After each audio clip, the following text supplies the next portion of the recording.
আসসালামু আলাইকুম রহমতুল্লাহি ওবরকাতুহ। সম্মানিত দর্শক, ইরান এবং ইসরায়েলের যে যুদ্ধ কোন দিকে মোড় নিচ্ছে এবং শেষ পরিণতি কি হবে আমরা এখন পর্যন্ত বলতে পারছি না। ইসরায়েল পুরো পরিস্থিতি নিজে নিয়ন্ত্রণ করতে পারছে না। আমেরিকার যে সকল গুরুত্বপূর্ণ সামরিক যাকে বলা হয় ম্যাগাজিন রয়েছে, বুলেটিন রয়েছে এবং যে সকল মিলিটারি থিঙ্ক ট্যাঙ্ক রয়েছে, তারা ইতিমধ্যে খোলামেলা যে বক্তব্য দিয়েছেন তাতে স্পষ্ট যে আর মাত্র সপ্তাহখানেক ইসরায়েল তাদের যুদ্ধ চালাতে পারবে। তাদের যে আর্মস অ্যান্ড অ্যামুনিশন রয়েছে, আকাশ প্রতিরক্ষা ব্যবস্থা রয়েছে, যুদ্ধাস্ত্র রয়েছে, গোলা বারুদ রয়েছে, এটি দিয়ে এখন যে গতিতে তারা যুদ্ধ চালাচ্ছে, এভাবে 7 দিন তারা যুদ্ধ চালাতে পারবে। এরপর তাদেরকে যদি যুদ্ধ চালাতে হয় তাহলে তাদের যে মিত্র আমেরিকা এবং ইউরোপ, সেখান থেকে তাদের যে লাইন, সাপ্লাই লাইন, এটি 100% শিওর হতে হবে এবং সমানে গোলা বারুদ, অস্ত্র, আয়রন ড্রোনের ব্যাটারি থেকে শুরু করে সবকিছু আসতে হবে, যেটি এই 7 দিনের মধ্যে এই সরবরাহ করাটা সব দিক থেকেই অসম্ভব একটা বিষয়। দ্বিতীয় যে সমস্যাটা দেখা দিয়েছে সেটি হলো ইরানের আক্রমণের ফলে ইসরায়েলের অভ্যন্তরে যে মনস্তাত্ত্বিক অবস্থা তৈরি হয়েছে, যেটি ইতিপূর্বে কখনো হয়নি। আপনারা যদি বাংলাদেশে আওয়ামী লীগের পতনের কথা চিন্তা করেন তাহলে আপনি বুঝতে পারবেন যে গত 15টি বছর ধরে আওয়ামী লীগের শাসন এমন একটা এক্সট্রিম পর্যায়ে পৌঁছে গিয়েছিল যে তাদের হৃদয়ে ভয় বলে কিছু ছিল না। ছাত্রলীগ যাকে ইচ্ছে তাকে বিচার করতে পারত, সরকারি দলের আমলা যাকে ইচ্ছে তাকে গুম করতে পারত, যেভাবে ইচ্ছে সেভাবে তারা ঘুষ চাইতে পারত।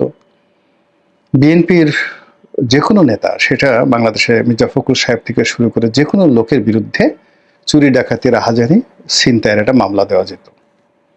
তো এই যে তাদের একটা কর্তৃত্ববাদী মনোভাব তৈরি হয়েছিল, এটাকে জুলুম বলতে পারেন। জুলুম এবং জাহেল এই দুটো এমন একটা ব্যাপার যে তারা যা কিছুই করুক না কেন, তাদের অন্তরের মধ্যে একটা পাপ বোধ তৈরি হয়, একটা ভয় তৈরি হয়, আতঙ্ক তৈরি হয়। তো সেভাবে ইহুদি রাষ্ট্রটি গত 50 বছর ধরে আরবে যে তাণ্ডব চালাচ্ছে, এই তাণ্ডবের ফলে তাদের নিজের অজান্তে দুটো জিনিস শুরু হয়েছে। মনস্তাত্ত্বিক, যে তারা যা ইচ্ছে তাই করতে পারে, তাদেরকে প্রশ্ন করার কোনো সামর্থ্য পৃথিবীর কারণেই।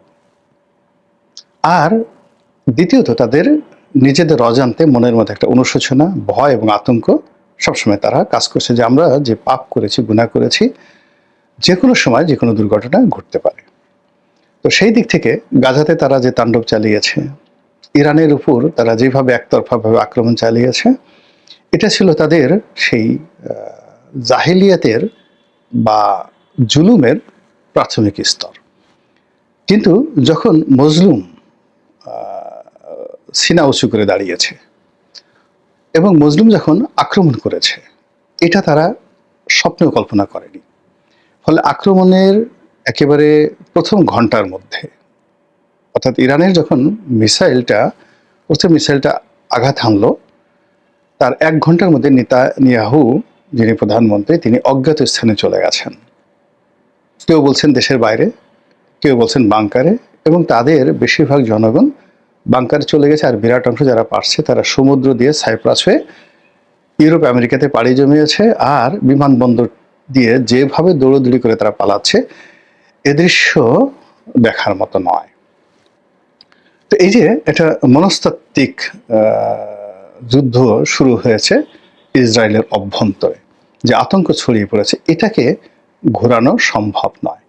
যে জাতি একবার ভয় পেয়ে যায়, যে জনগণ একবার সরকারের উপর থেকে সমর্থন সরিয়ে নেয়, তারা আর কখনো ঘুরে দাঁড়াতে পারে না। এই বাংলাদেশে ধরুন 71 মুক্তিযুদ্ধের সময় কিছু কি ছিল, লাঠি, বাঁশি, সামান্য 303 রাইফেল, বড়জোর কাঁটা রাইফেল, ভারত থেকে ব্যবহৃত পুরনো অকেজো কিছু অস্ত্র শস্ত্র মুক্তিযোদ্ধাদের হাতে ছিল।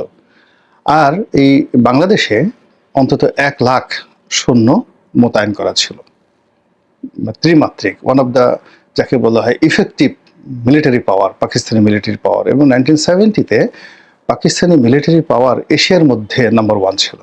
চীন তাদের কাছে কিচ্ছু ছিল না তখন। ভারত তো প্রশ্নই আসে না।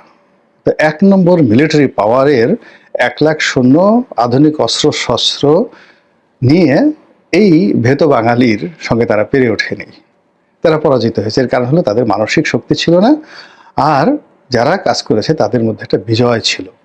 ঠিক তেমনি একটি অবস্থা তৈরি হয়ে গেছে ইসরায়েলের অভ্যন্তর। আর অন্যদিকে ইরানের মধ্যে যে ভয় ছিল, আতঙ্ক ছিল, সেখানে একটা কর্তৃত্ববাদী শাসন, শিয়া শাসন, এবং সেখানে হিজাব নিয়ে আন্দোলন, গণ অধিকার নিয়ে আন্দোলন, গণতান্ত্রিক আন্দোলন, এসব কিন্তু চলছিল। এবং বর্তমান রেজিমের বিরুদ্ধে তাদের একটা ভীষণ রকম ক্ষোভ ছিল। অনেক ইরানের এলাকা তারা বিচ্ছিন্ন হয়ে যাওয়ার জন্য আন্দোলন করছিল। কিন্তু যখন ইসরায়েল আক্রমণ করেছে, তাদের মধ্যে দুটো জাতীয়তাবাদ, অর্থাৎ ইরানি জাতীয়তাবাদ, the Persian dynasty and empire, যে গ্লোরিয়াস হিস্ট্রি রয়েছে, সেই জাতীয়তাবাদটা তাদেরকে এই মুহূর্তে ঐক্যবদ্ধ করে ফেলেছে। 2 নম্বর হলো তারা যে আইডিওলজিটা, ইসলামী আইডিওলজিটা তারা বিল্ড আপ করেছে, সেই আইডিওলজিটা এখন চূড়ান্ত পর্যায়ে রয়েছে, যে তারা জানে যে এই যুদ্ধে পরাজিত হলে শিয়াবাদ থাকবে না, শিয়া মতবাদ থাকবে না, এখানে সুন্নি মতবাদ চলে আসবে। ফলে এই শিয়াইজমের যে যাকে বলা হয় শক্তি, এটা এখন চূড়ান্ত পর্যায়ে রয়েছে। 3 নম্বর হলো যে তাদেরকে কেন্দ্র করে যেটা রাজনৈতিক বলয় গড়ে উঠেছে, সেই রাজনৈতিক বলয়টা এখন সর্বোচ্চ শক্তিতে রয়েছে। ফলে ইরানিয়ানরা যে ভয় পেয়েছিল প্রথম 24 ঘন্টার মধ্যে, সেটা এখন বুমেরাং হয়ে সাহসে পরিণত হয়েছে। আর ইসরায়েলিরা যে ভয়টা পেত না, যে সাহসটা তাদের ছিল প্রথম 24 ঘন্টা, সেটা এখন আতঙ্কে পরিণত হয়েছে। এর ফলে কি হলো, যে এখন ইরানের জন্য যে পরিবেশ পরিস্থিতি তৈরি হয়েছে, সেই পরিবেশ পরিস্থিতি হলো তারা একা যুদ্ধ চালিয়ে যেতে পারছে। এখন পর্যন্ত তারা কারো সাহায্য চায় নাই, না রাশিয়ার, না চীনের, না হুতির, না অন্য কোনো তাদের যে সকল মিলিশিয়া বাহিনী রয়েছে, কারো সাহায্য তারা চায়নি। তারা নিজেরা যুদ্ধ করে যাচ্ছে এবং আক্রমণ শুধু বেড়েই চলছে। বোঝার চেষ্টা করুন। 2 নম্বরে যেটা হচ্ছে, সেটা হলো ইসরায়েল এখন পাগলের মতো সাহায্য চাচ্ছে। আমেরিকার সাহায্য চাচ্ছে, ইউরোপের সাহায্য চাচ্ছে, পাগলের মতো। এবং সেই সাহায্য শুধুমাত্র লজিস্টিক্স মানে সাপোর্টে হবে না, অর্থাৎ যদি অস্ত্র দেওয়া হয়, গোলাবারুদ দেওয়া হয়, অর্থ দেওয়া হয়, প্রযুক্তি দেওয়া হয়, হবে না। সৈন্য দিলেও হবে না। এখানে সরাসরি আমেরিকাকে এবং ইউরোপকে ইসরায়েলের বিরুদ্ধে যুদ্ধ ঘোষণা করে তাদেরকে এখানে সৈন্য সমাবেশ ঘটাতে হবে, জাস্ট লাইক ইরাককে তারা যেভাবে ধ্বংস করেছিল। এখন ইরাককে ধ্বংস করার জন্য ওই সময়টিতে ইরানের সাপোর্ট ছিল, আমেরিকার। তারপর কুয়েতের সাপোর্ট ছিল, জর্ডানের সাপোর্ট ছিল, কাতারের সাপোর্ট ছিল, আর সৌদি আরবের তো একেবারে যাকে বলা হয়, সৌদি আরব তাদের রাজ ভান্ডার খালি করে দিয়েছিল। এর কারণে তাদের ভয় হলো সাদ্দাম যে কোনো সময় সৌদি আরব দখল করে নিতে পারে। কিন্তু এইবারের যে পরিস্থিতি সম্পূর্ণ উল্টো। এইবার পুরো আরব ভূখণ্ডের একটি রাষ্ট্র তাদের ভূখণ্ড আমেরিকা বা ইউরোপকে ব্যবহার করতে দিচ্ছে না, দেবে না। এমনকি আকাশ সীমাও তারা ব্যবহার করতে দেবে না। এর কারণ হলো, যেটা ইরান পারছে, তারা 2500 কিলোমিটার পথ অতিক্রম করে যদি তারা তেল আবিবে আক্রমণ করতে পারে, তাহলে তাদের জন্য এই মুহূর্তে জর্ডান, কুয়েত, এই দুটো রাষ্ট্র মানে এবং ইরাক, তাদের যে মানে ইরানিয়ান যে রেভলিউশনারি গার্ড রয়েছে, সেটা দিয়ে স্থল যুদ্ধ করার জন্য এই দুটো রাষ্ট্র দখল করতে তাদের 24 ঘন্টা লাগবে। 3টা রাষ্ট্র, অর্থাৎ কুয়েত, জর্ডান, এই দুটো রাষ্ট্র এবং ইরাক, এই 3টা রাষ্ট্র। এবং ইরাকের জনগণ এবং এই দেশের জনগণ 10 পায়ে দাঁড়িয়ে আছে। এবং সেখান থেকে যদি সৈন্য সমাবেশ করে, ইরাক যদি মানে ইরান যদি সৈন্য সমাবেশ করে এবং তার স্থল যুদ্ধের জন্য যদি এগিয়ে আসে, তার সাথে যদি এই দেশের জনগণ থাকে এবং তারা সরাসরি যদি সীমান্তে পৌঁছে যায়, তো এদিকে যাকে বলা হয় জর্ডান সীমান্ত যদি তারা পৌঁছে যায়, তাহলে অন্যদিকে যে সিরিয়ার সীমান্ত রয়েছে, যে সিরিয়া সীমান্তে তারা যে কোনো সময় যে কোনো ঘটনা ঘটাতে পারে। এখন পর্যন্ত তাদের সেখানে যে মিলিশিয়া বাহিনী রয়েছে তার সঙ্গে সঙ্গে রাশিয়ার নেভাল ফোর্স সেখানে রয়েছে। অন্যদিকে তারা যে ওই লেবাননের সঙ্গে তাদের যে সীমান্ত রয়েছে সেখানে হিজবুল্লাহ বসে আছে, ইয়ামেনে হুতিরা বসে আছে। তার চারিদিক থেকে এই হুতিরা, হিজবুল্লাহ এবং সিরিয়ার যারা মিলিশিয়া রয়েছে তারা, প্লাস তার সঙ্গে সঙ্গে আসাদ বাহিনী, আসাদের রেজিমের যে পুরো সমর্থকরা তখন ইরাকে রয়েছে এবং তারা সব ওই সীমান্ত ঘিরে রয়েছে। তো সেই দিক থেকে পুরোটা একটা তৃতীয় বিশ্বযুদ্ধের চাইতে একটা ভয়াবহ, মানে আমরা যা কিছু কল্পনা করি তৃতীয় বিশ্বযুদ্ধ, সেখানে একটা অগ্নিগর্ভ হয়ে যাবে। এবং স্থল যুদ্ধে মানে ওদের যত মাতব্বরি, মানে আমেরিকা এবং ইউরোপ এবং ইসরায়েল, তাদের প্রথম মাতব্বরিটা হলো আকাশে। সেই আকাশের যুদ্ধটা কিন্তু অতিক্রম হয়ে গেছে। তাদের দ্বিতীয় মাতব্বরি যেটা হলো সেটা হলো নেভাল ফোর্সে। তো নেভাল ফোর্সে মানে নৌবাহিনীতে। আর তারা স্থল যুদ্ধে যাবেই না। স্থল যুদ্ধে তারা যেখানে গেছে, আমেরিকা ডুবেছে, তারা ভিয়েতনামে ডুবেছে, কম্বোডিয়াতে ডুবেছে, তারা ইয়ামেনে ডুবেছে, তারপরে সিরিয়াতে ডুবেছে। আর আফগানিস্তানে তারা যে কি বিশ্রী অবস্থার মধ্যে পড়েছে, এই ভয়, মানে এই ভয়, অন্ততপক্ষে আফগানিস্তানে যে ঘটনা ঘটেছে তাতে কয়েক হাজার আমেরিকান সৈন্য শুধু সুইসাইড করেছে। মানে আফগানিস্তান থেকে যাওয়ার পরেও তাদের ট্রমাটা দূর হয়নি, তারা আমেরিকাতে গিয়ে সুইসাইড করেছে। বোঝার চেষ্টা করেন। ফলে আমেরিকার কোনো সৈন্যবাহিনী, সেটা সিনেটের যদি দুই পক্ষ অর্থাৎ রিপাবলিকান এবং ডেমোক্র্যাট তারা সম্মিলিতভাবে চেষ্টা করে, সেখানে আমেরিকার সৈন্যদের মধ্যে বিদ্রোহ চলে আসবে। তারা মানে ইরানে স্থল যুদ্ধ করার জন্য আসবে না। তারা বড় জোর মানে তাদের নেভাল ফোর্সকে তারা কাজে লাগাতে পারে, বড় জোর তারা সেখানে বিমান বাহিনীকে কাজে লাগাতে পারে।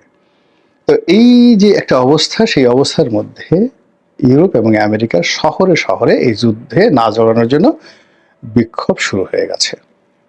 আর অন্যদিকে রাশিয়া এবং চীন যে ভাষায় কথা বলছে, ইরান যে ভাষায় কথা বলছে, এবং যুদ্ধের যে গতি প্রকৃতি এগুচ্ছে, সেখানে যদি অলৌকিকভাবে কোনো কিছু ইসরায়েলের পক্ষে না ঘটে এবং অলৌকিক কোনো কিছু যদি আমেরিকার ক্ষেত্রে না ঘটে, ডোনাল্ড ট্রাম্প চেষ্টা করলেও তিনি সিদ্ধান্ত দিতে পারবেন না। তিনি যে কথা বলছেন আমাদের ডক্টর ইউনূসের মতো কথা বলছেন, অর্থাৎ জুন থেকে মানে ডিসেম্বর থেকে জুনের মধ্যে যে কোনো সময় নির্বাচন হতে পারে, আবার নাও হতে পারে।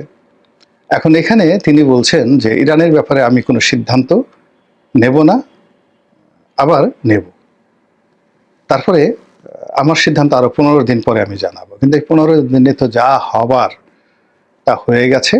এবং এই 15 দিন যদি যুদ্ধ করে এইভাবে, ইসরায়েলের যে কি অবস্থা আপনি কল্পনাই করতে পারবেন না, সর্বনাশ হয়ে যাবে। তো সেই দিক থেকে আজকের দিন পর্যন্ত যুদ্ধের যে গতি প্রকৃতি, তাতে মনে হচ্ছে যে ইরানের দিকে আল্লাহ মুখ ফিরিয়েছেন। মুসলমানদের দীর্ঘদিনের যে ক্রোধ, বারবার আসমানের দিকে আকুতি এবং অসহায়ত্ব, এটি সম্ভবত দূর হতে চলেছে এবং ইরান নিশ্চিত বিজয়ের দিকে এগুচ্ছে। আমরা বাংলাদেশে বসে অনেকে 80-র দশকে আমরা অন্ধভাবে সাপোর্ট দিয়েছিলাম ইরাককে, কিন্তু সেই সাপোর্টটা কেবলই মাত্র সেন্টিমেন্টাল ছিল, আবেগের বশবর্তী ছিল এবং আশা ছিল। কিন্তু ইরানের প্রতি যে মুসলিম বিশ্বের সাপোর্ট এই মুহূর্তে, এটা কেবলই মাত্র ইলিউশন নয়, হ্যালোসিনেশন নয়, এটা কেবলই মাত্র যাকে বলা হয় সিজোফ্রেনিয়া নয়। এটির সঙ্গে বাস্তবতার মিল আছে, এটির সঙ্গে অঙ্ক আছে, ব্যারোমিটার আছে, প্যারামিটার আছে, আরো অনেক কিছু আছে। এবং সেই দিক থেকেই আজকের দিন পর্যন্ত পুরো ঘটনা ইরানের পক্ষে আছে। আল্লাহ আমাদের সবাইকে হেদায়েত দান করুন এবং হেফাজত করুন। আসসালামু আলাইকুম ওয়া রাহমাতুল্লাহি ওয়া বারাকাতুহু।